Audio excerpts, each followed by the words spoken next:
Hello दोस्तों, कैसे हैं आप सब। उम्मीद है आप सब जहाँ भी होंगे ठीक होंगे। अगर आप ये स्टोरी पहली बार सुन रहे हैं तो इसे पूरा समझने के लिए आपको इसका पिछला पार्ट ज़रूर देखना चाहिए। रीमा से बोली, जाओ उन्हें अंदर भेजो और ध्यान रखना जब तक वो मेरे केबिन में रहें तब तक कोई भी हम दोनों को डिस्टर्ब ना करे। कनिका की बात सुनकर रीमा पहले तो हैरान हो गई, पर फिर उसने अपना सिर हिलाया और बाहर की तरफ चली गई। कुछ देर में अरमान उसके केबिन के अंदर आता है। कनिका कुछ रिपोर्ट देख रही थी। कनिका ने अरमान की तरफ नजरें उठाए बिना ही उससे बोली, जी मिस्टर मल्होत्रा, यहाँ कैसे आना हुआ। अरमान, जो कि अपने हाथों में रेड रोजेस का बुके पकड़कर खड़ा था, वो कनिका को देखकर मुस्कुराते हुए कहता है, मिस कनिका, मैं इतना भी बेकार नहीं दिखता हूँ जो आप मुझे देखना भी नहीं चाहती।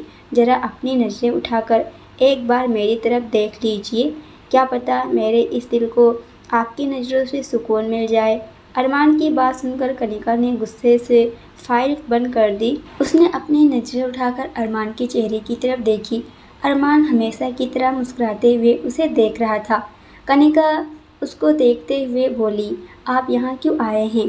अरमान ने अपने हाथों में पकड़ा हुआ फ्लावर बुके कनिका के चेहरे के सामने करते हुए बोला, हर बार किसी और के जरिए आप तक मेरे प्यार की निशानियाँ आती हैं।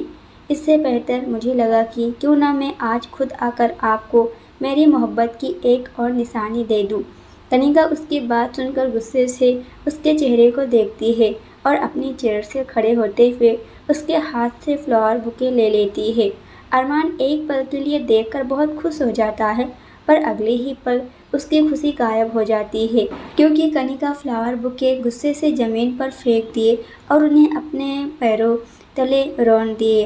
अरमान कनिका की हरकत देखकर मुस्कुरा देता है। वहीं कनिका उसके चेहरे को देखकर गुस्से से कहती है, आपकी मोहब्बत को और आपके ख़ानदान को इन फूलों की तरह अपने पैरों से रौंद देने का सपना है मेरा, और आप चाहते हैं कि मेरे दिल में आपकी मोहब्बत आ जाए।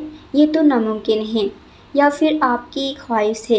अरमान ने मुस्कुराते हुए कहा, मेरी कोई ख्वाहिश नहीं रही, हर ख्वाहिश को मैंने हकीकत में बदला है। और अगर आपको लगता है कि आपके दिल में मेरे मोहब्बत का आना ख्वाहिश है तो एक ख्वाहिश जल्द ही हकीकत में तब्दील हो जाएगी। बस अपनी मोहब्बत को अपना ले तो। अरमान ने जैसे ये कहा तो कनिका ने गुस्से भरी नज़रों से उसे देखी। उसका चेहरा गुस्सा और नफरत से चमक रहा था। कनिका ने अरमान की तरफ देखते हुए बोली, कल आपको इतना बेइज्जत करके अपने घर से निकालने के बाद भी आप मेरे ऑफिस आ गए और अभी भी सोचते हैं कि मैं आपसे शादी करूंगी। ये तो बस ख्वाहिश ही है ना। अरमान ने टेबल पर रखा हुआ पानी का गिलास उठाया और एक घूंट पानी पीकर कनिका की तरफ बढ़ाते हुए कहा, पानी पी लीजिए, काफ़ी गुस्से में हैं। वैसे शायद उस रात को भूल गई हैं जो हमने एक साथ बिताई थी। मुझे तो उसी रात के बाद आप पसंद आ गई, ना जाने आप मुझे कैसे भूल गई। अरमान के मुंह से उस रात के बारे में सुनकर कनिका का चेहरा बिल्कुल फीका पड़ जाता है। अपनी मुट्ठी को कसकर बंद कर लेती है। अरमान कनिका के करीब आकर अपने जूठे पानी के गिलास को उसके ओठों से लगाते हुए बोला, मुझे आपके साथ शादी नहीं, कॉन्ट्रैक्ट मैरिज करनी है मिसेज कनिका। कनिका अरमान की हरकत और उसकी बातें सुनकर बिल्कुल हैरान थी। कनिका उसे हैरानी से देख रही थी, वही अरमान कनिका को बड़े ही प्यार से देख रहा था। उसका एक हाथ कनिका की कमर पर था और दूसरे हाथ से उसने पानी का गिलास पकड़ा हुआ था। कनिका हैरानी से अरमान के चेहरे को देख रही थी। उसने अपने कदम पीछे खींचते हुए कहा, क्या करना चाहते हो तुम। अरमान ने पानी का गिलास वापस टेबल पर रखते हुए कहा, मैं तुमसे शादी करना चाहता हूँ, पर कॉन्ट्रैक्ट मैरिज। दुनिया की नज़र में ही शादी होगी, पर मेरे लिए ये सिर्फ कॉन्ट्रैक्ट मैरिज है और इसके लिए मेरी एक कंडीशन है। अगर तुम इस कॉन्ट्रैक्ट में इसके लिए मान जाती हो तो तुम्हारी कंपनी को लॉस में जाने से मैं रोक सकता हूँ। कनिका को अरमान की बातें कुछ समझ नहीं आ रही थी। कनिका के चेहरे पर काफ़ी सवाल थे जिन्हें अरमान समझ गया था। वो बस उसके चेहरे को देखने लगती है। तभी अरमान कहता है, मैं चाहता हूँ कि तुम मेरे बच्चे को जन्म दो। मुझे कभी भी किसी लड़की के साथ सेक्स वाली वो खुशी, वो सुकून नहीं मिला जो मुझे तुम्हारे साथ मिला उस रात। और उस रात के बाद मुझे हर कीमत पर तुम्हारी कोख से ही अपना बच्चा चाहिए, इसलिए मैं चाहता हूँ कि तुम मुझसे शादी कर लो। कनिका ने अरमान की बात सुनी तो उसे और भी गुस्सा आने लगता है। कोई इतना कैसे गिर सकता है? कैसे किसी लड़की से ये कह सकता है कि मुझे तुम्हारे साथ सेक्स करने में वो सुकून है, इसलिए तुम्हारी कोख से ही अपना बच्चा चाहिए। क्या वो उसके साथ बच्चे के नाम पर सौदा करना चाहता है? कनिका गुस्से में बोली, मैं ये कभी नहीं करूँगी। क्या तुम्हें पता है तुम क्या कह रहे हो? एक लड़की के लिए माँ बनना कितनी बड़ी बात है, और तुम कह रहे हो कि मैं तुमसे शादी करूँ ताकि तुम्हें तुम्हारे खानदान का वारिस दे सकूं। कनिका की बात सुनकर अरमान हंसते हुए बोला, तो क्या तुम जिंदगी भर मेरे साथ रहना चाहती हो? कनिका गुस्से से बोली, मैं तुम्हें एक पल अपने साथ बर्दाश्त नहीं कर सकती। जिंदगी भर तुम्हारे साथ रहने का सवाल ही पैदा नहीं होता, और तुम्हारी इस कॉन्ट्रैक्ट मैरिज को मैं लात मारती हूँ। मुझे तुम्हारे साथ कोई शादी नहीं करनी। अरमान मुस्कुराकर बोला, अच्छा तुम चाहती हो कि तुम्हारे प्यारे डैड वापस हॉस्पिटल पहुंच जाए? तुम चाहती हो कि तुम्हारी कंपनी बिक जाए और तुम दिवालिया हो जाओ? क्या तुम चाहती हो कि तुम्हारी कंपनी के शेयर रातों रात रद्दी के भाव बिक जाए? अगर तुम ये सब चाहती हो तो बेबी तुम इस कॉन्ट्रैक्ट मैरिज के लिए मना कर सकती हो, पर मुझे नहीं लगता कि तुम इतना रिस्क लेने को तैयार हो। अरमान की बातें कनिका के होश उड़ा देती है। अपने डैड का नाम सुनकर वो बेहद बेचैन हो गई। अभी कुछ दिन पहले ही तो वो हॉस्पिटल से वापस आए हैं और अभी तक उनकी तबीयत ठीक नहीं हुई है। आखिर अरमान नाम का शख्स उसकी ज़िंदगी में तूफान क्यों लाना चाहता है? कनिका हैरान शक्ल लेकर अरमान को एकटक देख रही थी।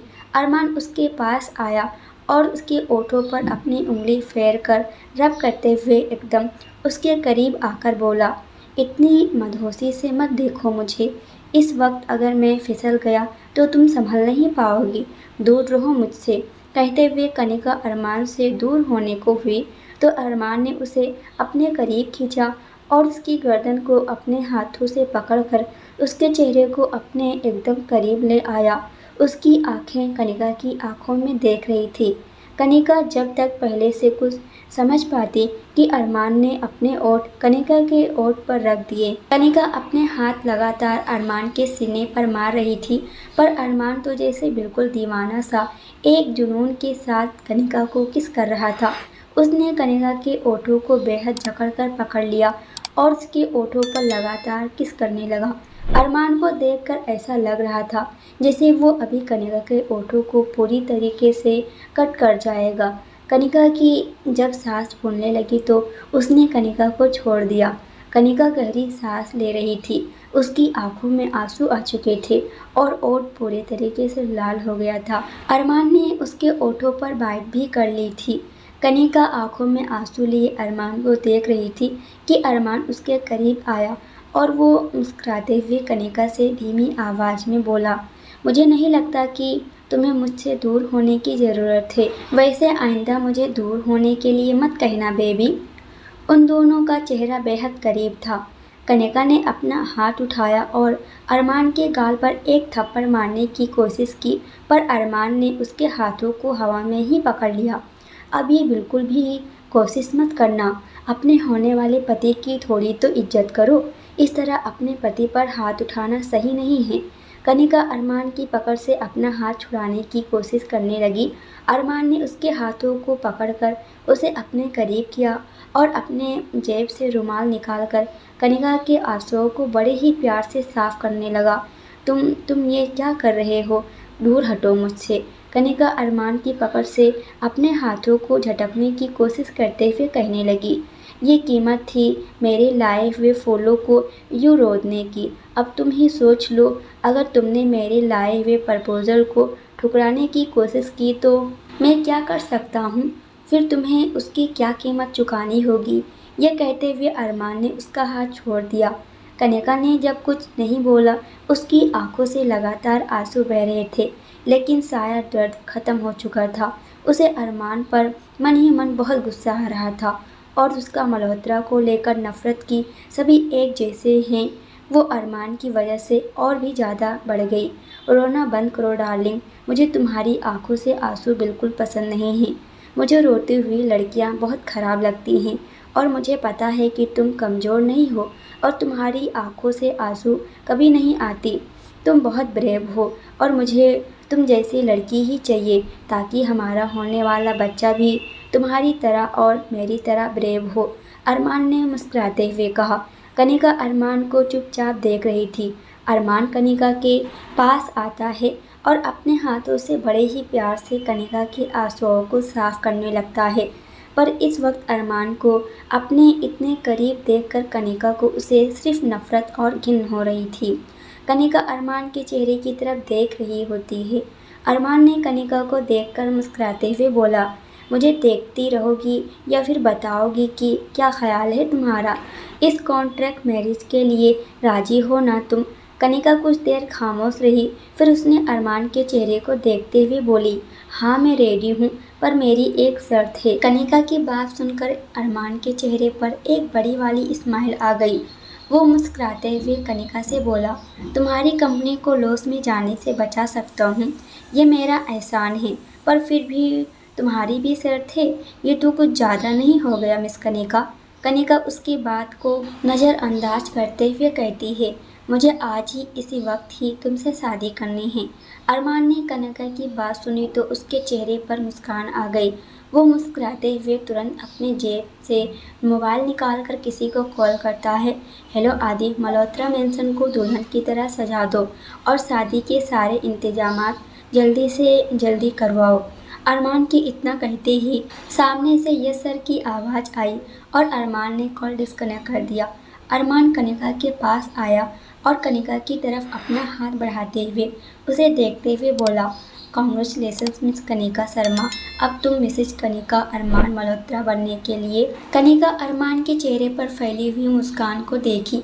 अब शायद वो धीरे धीरे अरमान की इस मुस्कान को समझने लगी थी। अरमान जब मुस्कुराता था तो उसका मुस्कुराना नॉर्मल नहीं होता था। उसकी इस मुस्कान में कौन सी वजह छुपी हुई है, ये कोई भी नहीं जानता था। कनिका अरमान को एक नज़र देखती है, फिर बिना कुछ कहे उसके पास से होकर बाहर की तरफ निकल जाती है। अरमान कनिका की इस हरकत को देखकर मुस्कुरा देता है। आखिर कब तक मुझसे दूर रहोगी? एक ना एक दिन तो तुम्हें मेरे करीब ही आना है, अरमान ने अपने आप से कहा और बाहर की तरफ चल पड़ता है। कुछ देर बाद एक ब्लैक मर्सिडीज कार पैलेस के अंदर आती है। कार रुकती है और बाहर स्वागत के लिए खड़े सर्वेंट कार की पिछली सीट का डोर खोलते हैं। डोर ओपन होते ही कनिका दुल्हन के लिबास में थी। ऊपर से लेकर नीचे तक लाल जोड़े में सजी हुई कनिका बेहद खूबसूरत लग रही थी।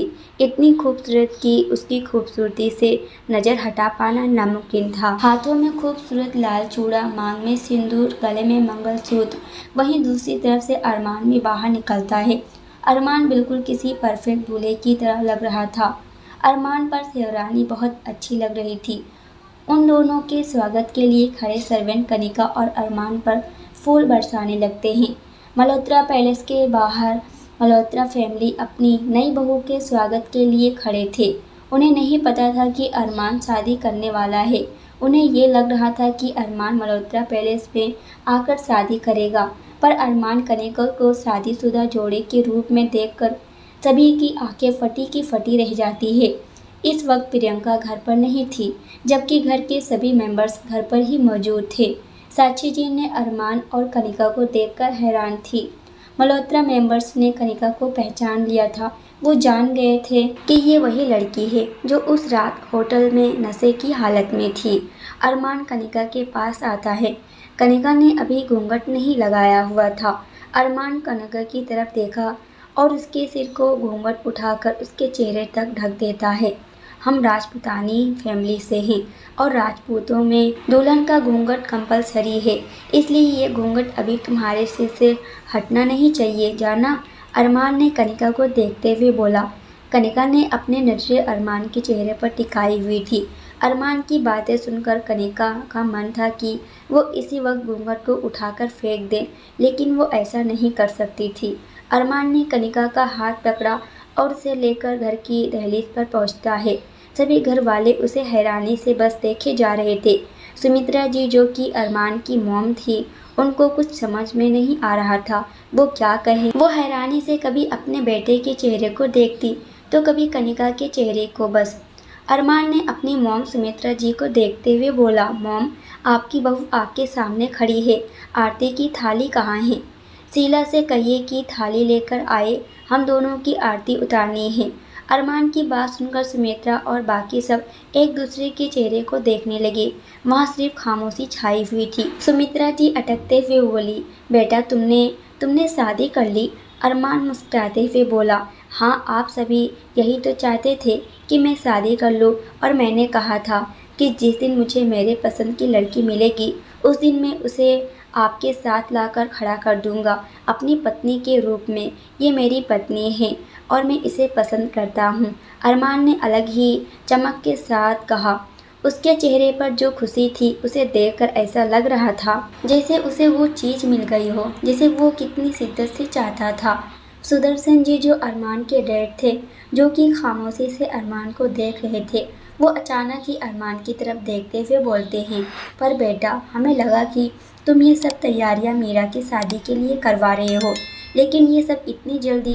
अभी तो तुम्हारी बहन की शादी भी नहीं हुई थी। अगर तुम्हें शादी करनी थी पहले पंडित जी से शुभ मुहूर्त निकलवाना था और तुम दोनों की कुंडली मैच करनी थी। इतनी जल्दी सब शादी इतनी आसानी से नहीं होती है जो तुम किसी भी लड़की को लाकर हमारे सामने खड़ा कर दो और कहो कि ये तुम्हारी पत्नी है।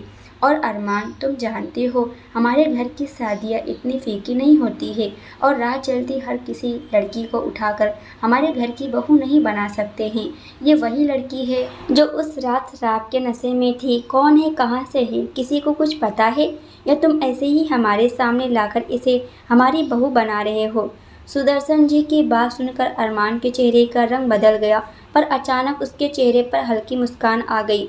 कनिका ने उसके चेहरे का बदला हुआ रंग और उसकी मुस्कान दोनों ही नोटिस की थी। अरमान बोला, डैडी ये कोई ऐसी वैसी लड़की नहीं है, ये शर्मा ग्रुप ऑफ कंपनी के मालिक की बेटी कनिका शर्मा है। और आपने सोच भी कैसे लिया मैं किसी ऐसी वैसी लड़की को अपने घर की बहू बना लूँगा? आपको अपने बेटे पर इतना विश्वास तो होना चाहिए ना। सुदर्शन जी बोले, क्या तुम शर्मा ग्रुप की बात कर रहे हो जो कंपनी लॉस में जा चुकी है? मिस्टर शर्मा दिवालिया हो चुके हैं। अरमान, और तुम उनकी बेटी को अपने घर की बहू बनाने की तुमने सोच भी कैसे लिया? हम नहीं मानते इस शादी को, और इस लड़की को अपने घर की बहू कैसे मान ले? शादी स्टेटस देखकर की जाती है। अरमान, इनका और हमारे घर का कोई मेल जोल नहीं है। सुदर्शन जी की बात सुनकर अब अरमान के चेहरे पर गंभीरता आ गई थी। अरमान ने अपने डैड के चेहरे को देखते हुए कनिका को अपने करीब खींचा और उसके गाल पर अपने ओठ रखते हुए उसे किस कर लेता है। अरमान की हरकत देखकर सभी आंखें बड़ी करके उसे देख रहे थे। कनिका भी उसकी इस हरकत से बिल्कुल ही हैरत में थी। कनिका तो हर एक हरकत से शॉक्ड में थी।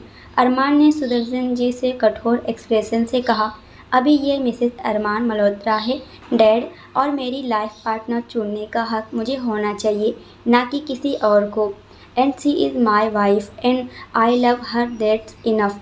अरमान ने अपनी बात थोड़ी तेज आवाज़ में और अपने शब्दों पर जोर देते हुए कहा, जैसे वो सभी को बताना चाहता हो कि कनिका उसकी पत्नी है।